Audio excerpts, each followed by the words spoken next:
මේ අම්මා මේ රහට කෑම හදලා තින්නේ ඔයාලට කන්න පුළුවන් සෙන්සුරාදාට විතර. අනිත් දවසට ඔයාලා කොහොමද කන්නේ යන්නකො.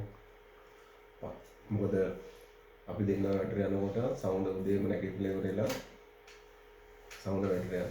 ඔයාලා ඉස්කෝලේට ගිහලා දානවා.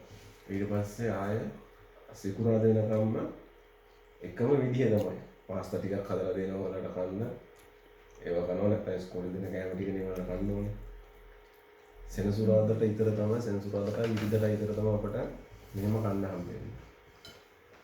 ඒ කියන්නේ පණිවිඩයක් හරි මොකක් හරි හදාන්න කියලා අපි කාලේ ඉවරලා තමයි වැඩට යන්නේ. මේ ගත කරන ජීවිතය අපට ඇවිල්ලා දුක. ඒ හැම අපි සතුටින් ඉන්නවා නම් කාව හරි කොයි වෙලාව හරි හිනස්සලා තමයි අපිට සතුටින් ඉන්න පුළුවන්.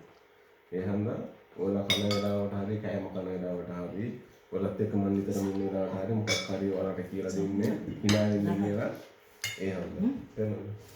අපි මේ දන්නවා මේ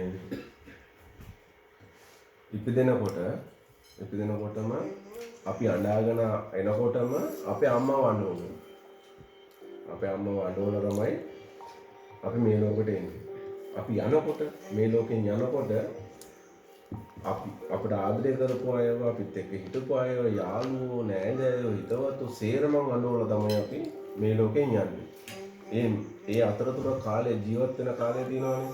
ඒ ජීවත් වෙන කාලේදී තමයි අපි සතුටෙන් ඉන්නවා කියලා කියන්නේ එක්ක දුක් විඳිනවා කියලා කියන්නේ. එහෙම නැත්නම් මුළු ජීවිත කාලෙම සමහර අය හිරගෙවගෙන ජීවත් වෙනවා. මේ පුංචි වැඩි කරලා අනුන්ගේ වැරදියකට හවුච්ච සමහර අය එහෙම හිරගෙවගෙන ඉන්නවා. ඒ හන්දා අපිට පුළුවන් කාලෙදී අපිට හෙට මොකද්ද වෙන්නේ කියලා අපි දන්නේ නැහැ. අද ජීවත් වෙලා ඉන්නකොට අපි මේ හොඳට hina වෙලා ඉන්නවා. ඒ හන්දා ඔයාලට දැනුත් hina වෙලා ඉන්න මේ දෙයක් කියන්නම් මම. මොනවාද මෙහෙ ඉතාලිය ගත්තම ඉතාලියේ දැන් මේ දින තත්ත්වෙත් එක්ක අපිට ඉස්සර කිමුමක් යනවනේ. අච්චින් කරලා කිමුමක් ජීවිතෙන් කාර්ය මේ සිනියෝර්ලා සලුතේ කියලා කියනවා. තේරුණාද? දැන් අච්චින් කරලා කිමුමක් කියනවා පොර්කෝ කානේ කියනවා. තේරුණාද? පොර්කෝ කානේ කියලා කියනවා. එතකොට දැන් අපේ තාත්තෙත් දැන් බාර වෙලා තියෙන්නේ මේ වෙනකොට. වෙනකොට බාරලා තියෙන්නේ. දැන් අපි නිකන් ලංකාව ගැන පොඩ්ඩක් කතා කරපුවාම ලංකාවේ මගේ යාළුවෙක් හිටියා කුමාරයා කියලා. මූ දවසක් මගේ අර මාත් එක්ක වැඩ කරනවා ලංකාවේ ඉන්න මාත් එක්ක වැඩ කරා යාළුවෝ කැඳගෙන කොළඹියන් කියලා ගිහිල්ලා ඉවරලා හලාවතෙන් බෑලා හලාවතෙන් මොන හරි බට්ටියක් අරගෙන ගිහිල්ලා තියෙනවා.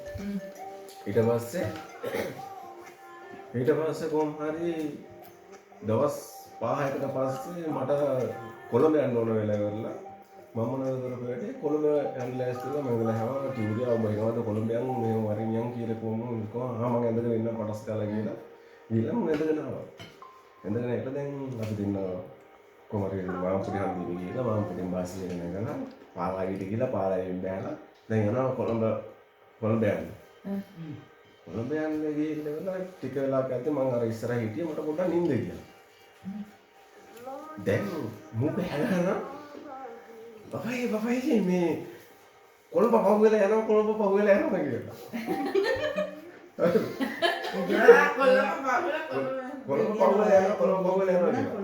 මම කොහොමද කොළඹ පහුවෙලා මේ හලාවතනේ කියලා.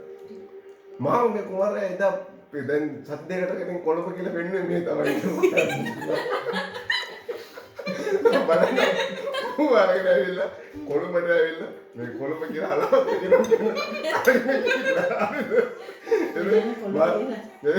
දැන් මාත් එක්ක ආශ්‍රය කරපු යාළුවෝ හිටියා අමුතුම જાතියේ මේ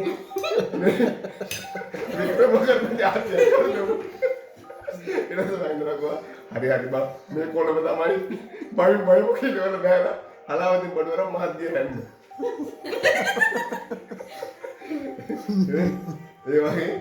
ඒ වගේ මාර ආතල් දෙන අය ඉන්නවා නේද?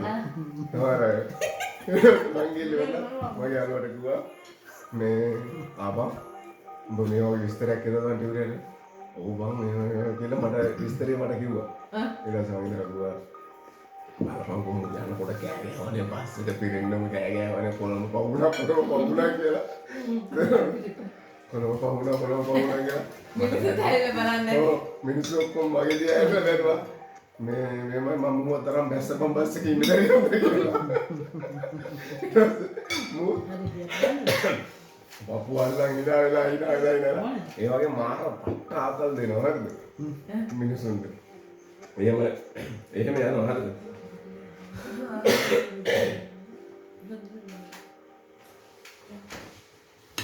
දැන් ඒ වගේ තව සමහර අය ඉන්නවා. සමහර අයට මේ කියන දේ හරියටම මේ තේරෙන්නේ නැහැ. සමහර අයට කියන දේ හරියට තේරෙන්නේ නැහැ. කියන්නේ මොකද්ද කියලා කිව්වමත් ඒකත් අනිත් පැත්තට හරවලා හදා ගන්නවා. එක දවසක් දැන් කොහොම හරි මේ මුරුංග ගහට නැගලා. හරිද? මුරුංග ටිකක් නෝනා කියලා දිනවා. ගෙදර නෝනා කියලා දිනවා. මුරුංග හොද්දක් හදන්න ඕනද? මුරුංග අරන් එන්න කියලා. දැන් මුරුංග කඩාගෙන එන්න කියලා ගහට නැගලා. දැන් මුරුංග කඩාගෙන ගහට නැග්ග මනුස්සයා මුරුංග අතත් ඒ කඩාගෙන බිමට. මුරුංග අතත් ඒ කඩාගෙන බිමට. බිමට වැටුණාන් පස්සේ දැන් මොකද කරන්නේ? දැන් මේ මනුස්සයා උස්සගෙන කොහොම හරි ඉස්පිරිතාලට අරන් ගිහිල්ලා. ඊට පස්සේ අල්ලපු ගෙදර මේ අල්ලපු ගෙදර ගෑනු කෙනා ඇවිල්ලා අහලා තියනවා මේ අර මුරුංග කඩාගෙන ඉන්න කියපෑරපු ගෑනු කෙනාගෙන් මුරුංග ගහට නැගලා ඉවරලා මේ මාස්ටර් මුරුංග ගහෙන් වැටලා නේද මේ ඉස්පිරිතාලේ අරන් ගියා නේද මොනවද කෙරුවේ කියලා අහනවා. මුරුංග නැතුණට තමන්නේ පරිප්පුවක් ගෝලක් ගහනවා.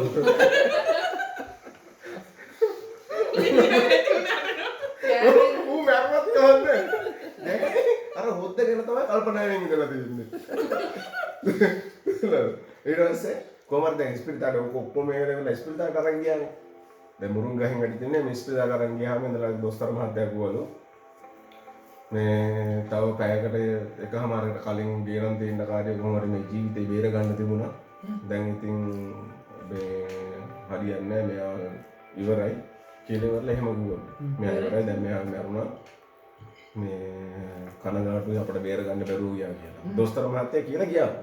ගියන් පස්සේ මරුණයි කියන මිනිහ නැකිලලා කියනවලු මේ මම මැරුන්නේ නැහැ බං. මම මැරුන්නේ නැහැ. මම මේ පණ පිටෙන් ඉන්න මම මේ මුරුංග ගහෙන් වැටුණාට මම මැරුන්නේ නැහැ කියලා. ඔයා මොනවද කියන්නේ දොස්තර මහත්තයා කියලා කියන බුදි ගන්න කිව්වලු. ඔයා නිදා ගන්න කිව්වලු. ඔයා මැරිලා කිව්වලු. ඒ කියන්නේ දොස්තර මහත්තයා කියන කතාව තමයි මේ මිනිස්සයා පර පිටින් ඉඳලා කිව්වා. ඒත් විශ්වාස එහෙම කතා තියෙනවා නේද? තව එක දවසක මේ මිනිස්සෙක් කියලා කියනවලු දොස්තර මහත්තයා මේ මට මේ මම මැරිලා දොස්තර මහත්තයා කියලා කිව්වලු. මේ ඊට පස්සේ දක්වනු මේ ඔයා මැරිලා නෑ. ඔයාට මේ එහෙම මැරිලා නෑ. ඔයා පණ පිටින් ඉන්නේ. එහෙම කියන්න එපා දොස්තර මහත්තයා මම මැරිලා කිව්වලු. ඊට පස්සේ දොස්තර මහත්තයා කිව්වලු හරි දැන් දොස්තර මහත්තයා වුණොත් මේ මිනිස්සයා මැරිලා නැහැ කියලා ඔප්පු කරලා පෙන්නන්න. ඊට පස්සේ මෙහෙම කරලා කෙනෙක් කිව්වලු හයි. මේව කරලා කෙනෙක් මම අතින් ගහයි කියලා. ඒක නම තමයි.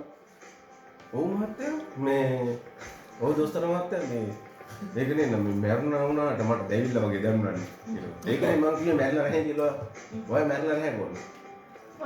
ඒ වුණාට දොස්තර මහත්තයා එහෙම වුණාට මම මැරිලානේ. මම දන්නවා මම මැරිලා කියලා. ඔයා කොහොමද කියන්නේ මම මැරිලා නැහැ කියලා.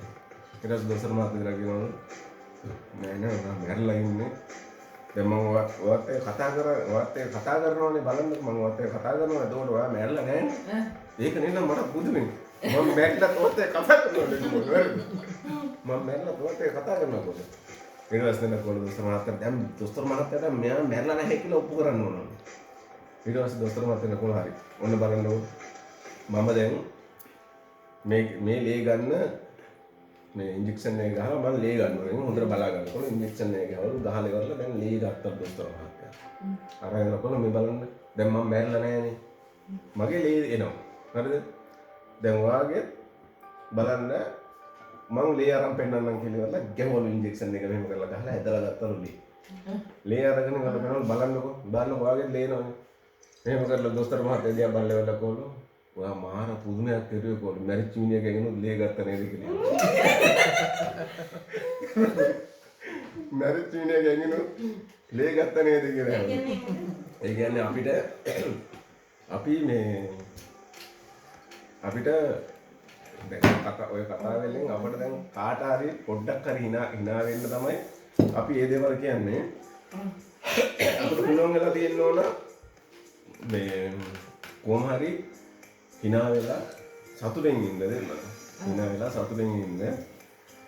අපි මේ ලෝකෙට ඉපදෙනකොට අපි hina වෙලා වගේම මේ ලෝකේ අපි දැන් අපි මේ ලෝකෙට එද්දී අඬාගෙන වගේම යනකොට උඹලා අඬපල්ලා මම දීලා යනවා කියලා ඉන්නේ නැතුව ඒ අතරතුර කාලෙදී අපිට hina වෙලා සතුටෙන් ඉන්න පුළුවන් නම් ගොඩක් සතුටුයිනේ. තේරෙනවද?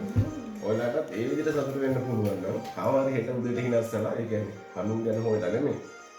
මේ විදිහට පොඩි පුංචි කතා අහලා ඉවරලා කවදාවත් හිනස්සලා සතුටින් ඉන්න පුළුවන් නම් ඔයාලට ලොකු සතුටක්. ඒක. තේරෙනවද? මේක තමයි සමාජයට දෙන්න දින පණිවිඩේ. එතනින් එහාට ඔයාලට බාරයි කොහොමද යන්න ඕනේ කියලා. හරිද තේරෙනවද?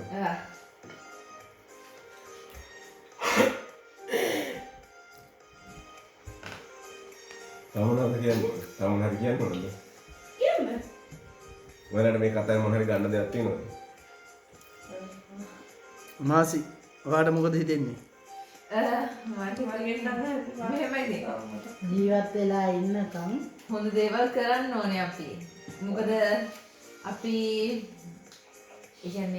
අපි ජීවිත වෙනකම් හොඳ දේවල් කරන්න ඕනේ. අනිත් එක ගොඩක් හැම දෙයකටම තණ්හා වෙන්න හොඳ නැහැ. මොකද මරුණෙන් පස්සේ ඔය කිසිම දෙයක් කරන්න යන්නේ නැහැ.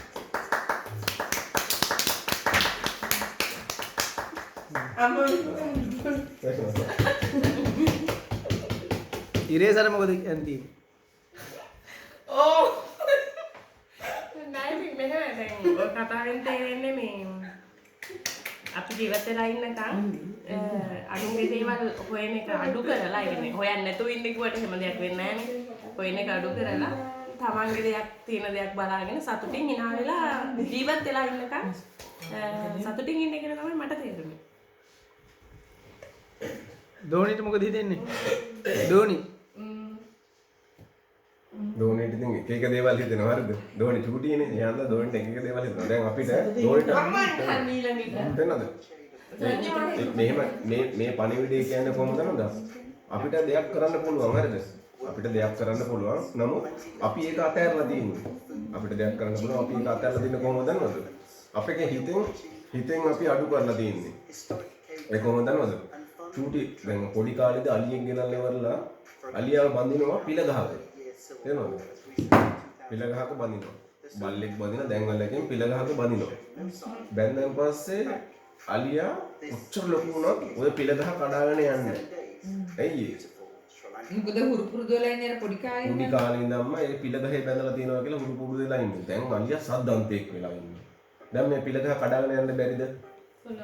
පිළ ගහ කඩාගෙන යන්න. හැබැයි ඕක උස්සගෙන ගිහිල්ලා වෙන කොහටද දැම්මොත් කොට අදිනවා, කොට පෙරලනවා, කොට තල්ලු කරනවා, ලොරි පෙරලනවා, ඔය එක එක දේවල් කරනවා. ඒ ඔක්කොම කරලා ඉවරලා ආයෙත් සර පිළ ගහේ බැන්දොත් ආයෙත් පිළ ගහ ගාවට එලා එහාට මෙහාට කැඩේ ඉන්නවා පිළ ගහ කඩාගෙන යන්නේ.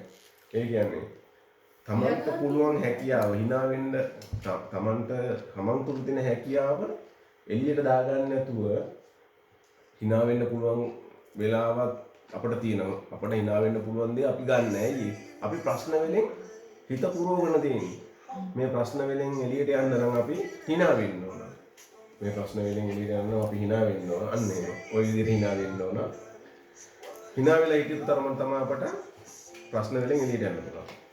අර සතාට මේ හොඳට හිතුණා නම් මේක කඩාගෙන යන්න පුළුවන්. අයට හයියක් තියෙනවා, ලොකු හයියක් තියෙනවා කඩාගෙන යන්න පුළුවන්. නමුත් ඒ සතා යන්නේ නැත්තේ මොකද නේද? ඒ අලියා කඩාගෙන ඕක යන්නේ නැත්තේ හිත මොනවද වෙලා තින්නේ? හිත දුර්වල වෙලා තින්නේ. පිළ ගහේ පුංචි දවසේ නම් බැඳලා තිබ්බා. ඒ වගේ ඔයලාගේ හිතුත් එක එක තැන් වල බැඳලා තියලා තින්නේ හැම සිස්ටම.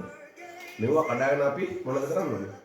මේවා කඩාගෙන යන්න නම් අපි ගොඩක් දේවල් අපි සතු කර ගන්න ඕනේ. අපි ඉගෙන ගන්න ඕනේ. අපට ඒ ධෛර්යය එන්න ඕන. අපි hina වෙන්න ඕන. අපි සතුටින් ඉන්න ඕන.